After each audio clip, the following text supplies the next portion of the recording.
Okay, so here we are again back at the back side of the cooler, and I went ahead and located my instant-on soldering gun. So we're going to talk a little bit again, and I think every time I work with the back side of this, I'm going to remind you guys, got to make sure that this is unplugged, okay? If it wasn't, this guy right here would be really dangerous at this point in time, and we don't want to do that. Now, technically, you don't really have to do a lot of soldering on any one of my projects. And when I say soldering, I mean basically joining wires together. You know, there's a lot of different ways to do things, and I try to make these kits as easy for you to accomplish as possible with the least amount of tools without making them, really too cheesy. I mean, obviously, we could use, like twist-on wire nuts for this kind of thing, but guess what? Those are the first things to go bad in any project, and or those are the first things to make a mistake with. So, I try to stay away from that stuff. So, what you're going to get from me, and the labels sometimes will kind of depend on how busy I am and what kind of a mood I'm in. But this is going to be your typical bag of parts, and it's going to be labeled something like 120 volt DC power. So it will have typically the general parts necessary to accomplish that particular task. Okay. Now, sometimes when it comes to the end of a project, in order to neaten things up, I provide you with stuff like these guys, which are these mounting pads and zip ties for wires. So you might have to scrounge a little bit and find, say, all of these in one bag versus me throwing some in every single bag. Again, it just depends on sometimes how I package the kits. If I have several that I'm doing, sometimes I'm very organized and I'm methodical and I'm doing several of them at the same time, so it's extremely easy for me to break them out that way. But other times I'll split them out into real logical components. But you might have to fish for the little accessories, guys like this. So items like this are real easy to use. As you can see, I've already routed a zip tie through it, okay? And what they do is they go through one side, go out the other, and the zip tie is just something that goes ahead and holds the wires. So, more than likely I'm going to bring the wires together, and I'm going to attach them over in this area because, that's where they're at. I could loosen this, move stuff. We could do different things. And I don't have to work over here. I could pull this out from the bottom, and I could put it over here, and I could work on it. But it's just it's one thing or another. It kind of depends on you and how your particular box is wired, and how you feel like doing it. If you want to do it a different way, you could certainly do that. But I think what I'm going to do is I'm going to end up routing these 120 volt wires through the back here. And so I'm just going to stick myself one of these guys right on there with the zip tie on it now. Okay. And that way I'll route my wires through it, or it'll remind me a little bit later to go ahead and tie that up. And I'm not doing this in any particular order. It's just construction techniques and how I do things. Next is, let me get myself a spool of wire here. Okay, so I'm just going to hang my spool of solder right there for now. And we're going to talk about soldering here real quick. Now, what I've done is I've broken out my handy-dandy soldering gun. Okay. Now, of course, the cool thing about the soldering gun is that it's instant on, and it's not on all the time. You press the trigger and it heats up. If you guys are not real familiar with soldering, you can of course buy one of these things. You can borrow one from a friend, borrow one from your dad, whatever. But keeping your soldering iron tip clean is an important aspect of doing this. So I took this little sponge off my soldering station. You can wad up a piece of paper towel or anything like that, get it good and wet, okay? And you go ahead and you get your soldering iron good and hot about the place where it's going to melt solder.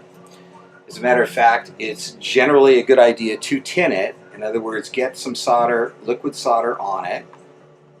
There you go. And that gets the, and I just shook some of it off. It's kind of a bad habit. Okay, and then what you do is you wipe off this tip and it gets all the burnt flux off and makes it so that the solder flows. Plus I just like the smell. And makes it so that the solder flows more easily onto whatever it is that you're wiring. So let's zoom in here a little bit. And the first guys I think we're going to tackle are these red and blue wires.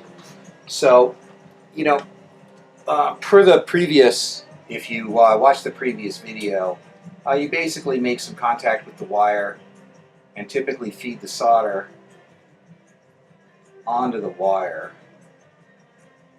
Since there's nothing here really holding my wire, it can get a little messy. You can go down here to the next wire and do the same thing and just drag the solder along the wire. And what that does is it essentially fills the wire with solder and makes it a solid, like a monofilament or a solid wire, which just makes it a lot easier for us to deal with. Now, if you recall from earlier, this actually goes over to our compressor. And one of the things that you'll find in the baggie are these lever wire nuts. And these things are really cool. So, and they're really, really simple. Okay, so there's your lever wire nut, okay? And the wires go in here, and they're held down with these little levers. So you take the lever and you pry it up, and the wire goes in, and you clamp this down. And that's it. It holds. Now, every wire that goes in there, it's a single terminal. So every wire, or it's a bridge terminal, so every wire that goes in is essentially shorted together or connected together. Now, one of the things you'll also notice on the back side of the wire nut, let's get a little closer, is this, you see this little indentation here? That's a strip gauge, okay? So that tells you essentially what the strip length is supposed to be for these guys. And you can see that these wires are a little too long. And I know it just kind of by looking at it. So, you know, we'll just neaten them up here a little bit. And we'll trim a little bit of it off, okay? Now, for strippers, I personally like these Klein strippers. But I go through a lot of them, and I have them all over the shop because I use them all the time. So they're light, they're easy to use. You can use any one of a number of different things. I mean, you can use a razor blade if you want, or your fingernails, depending upon how well your fingernails are built. But these are what I like. You don't need anything too incredibly complex. You know, different types of snips. Like this guy right here has this groove down here. You can probably strip with these if you're careful enough. But if you don't have a set of strippers, I think these things are like 11 bucks or 12 bucks at Home Depot, and they'll last a lifetime. So, you know, you should just get yourself a decent pair of strippers. So, this guy is kind of running up here through the back. It's attached to the grounding. That grounding screw back there, so I can't get real close to it. Put my glasses on here so I can see what I'm doing. And just one of the things we want to try and not do is drip hot solder on everything. So let's get the soldering iron going again.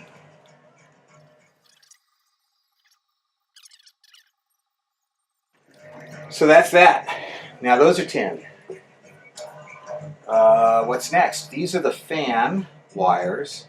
Now, you know, you may ask, well, Ray, why are you tinning them? Well, first and foremost, some of these wires aren't real copper, and copper oxidizes as well. But when you tin them, you get a good solid connection for a longer time, a longer period. because the solder doesn't corrode either like a steel wire would, or even get oxidization on it like a copper wire would. So plus, when you wrap all of these elements together, and and if you don't and you feed it, you could pair off one of these little wires, and next thing you know, it's a hot wire sticking out, or it could short to something. So it's just it's a good housekeeping habit, and it's a good electrical habit to make sure that you have an appliance that lasts the test of time.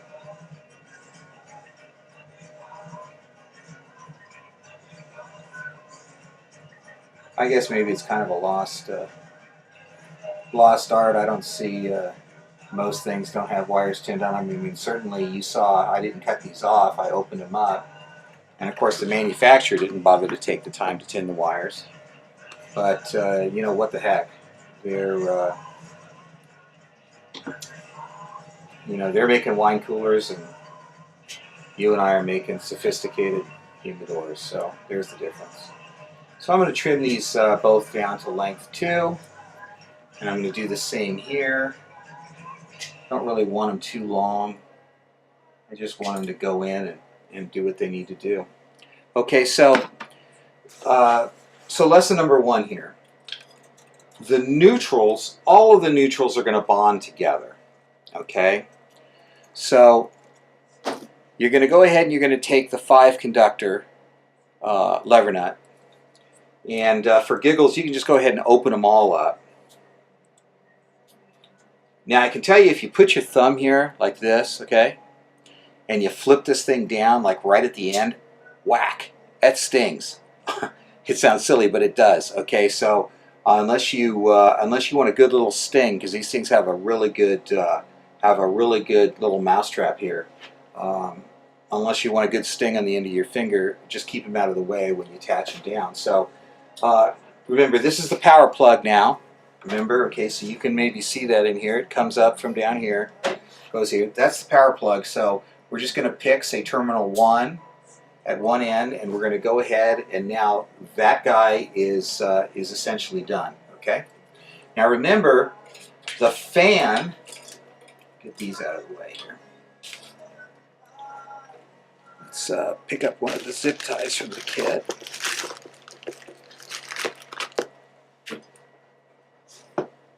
Let's just go ahead and wrap this up. Zip this together here first. Go ahead and all bundle this up. Get it out of the way. Again, if you don't like this stuff, you can cut it off if you don't like it. It's just kind of not my nature. So there we go. That guy's zip tied together, and for all intents and purposes, we know that we're not going to fiddle with this anymore or tinker with it. Now, obviously, you're going to make sure that it doesn't dangle into the fan or something at a later date. But right now, I just wanted it out of the way. Forgive my spazzy hands. I talk with my hands. Okay, so we've gone ahead and we've done that. Now, what else is going to go in there? Remember, this fan over here is going to run any time that the cooler is turned on. So just like what you'd consider almost like a ground in DC, we're going to just connect all the neutrals together, because all the neutrals are essentially going to stay together. So the fan goes to neutral. And then, I don't know if you guys remember the schematic up top, but blue, if you remember, and you can reference that with your schematic, blue is neutral. So guess what? Blue goes in here as well and clip down. So look, we're getting almost complete with that. Okay, so what do we have left? We've got just the power that comes from the plug, and we're going to need to do something with that. So we're going to go ahead and pick one of these other lever nuts. This is a 3 lever unit. I don't necessarily know whether this needs 2 or 3, but I've just picked a 3. That's probably what you'll see in the kit. So, so that one's bottled off. And then guess what? You've got the fan and you've got the cooler, remember? And remember, guys, they're going to come on at the same time, right? Say yes. Okay, so they're going to be switched on at the same time. So that means that those two are going to be bonded together. So let's go over that one more time, just so that you know what I'm talking about. Fan, down here, okay, the black wire off the fan, that's going to run with the cooler, okay? And then the cooler wires, which are in the picture, okay, one side is neutral and the other side is going to be power. But it doesn't go direct to power, direct to the plug, because remember, that would make it run all the time. We don't want to do that. So these two are going to be switched together. That's the black fan and the red cooler. So we're going to put one in there and we're going to put two in there. So guess what? You've just done the majority of the work as far as getting the AC power hooked up. Now, also in the bag, you're going to need to power up the control center. Okay? The control center is what's going to give power and switching to all these different circuits. So in the bag, you'll find rolled up some black and white wire. Now, of course, you could use all kinds of different wires, but I give you a 16 gauge wire for this because this is the actual wire that's going to bring essentially all the current from the plug to the control center to control the different things, and then back out from the control center through the switches, into the cooler, the heater, and to run things like the controller, because the controller is a DC powered. Is an AC powered appliance.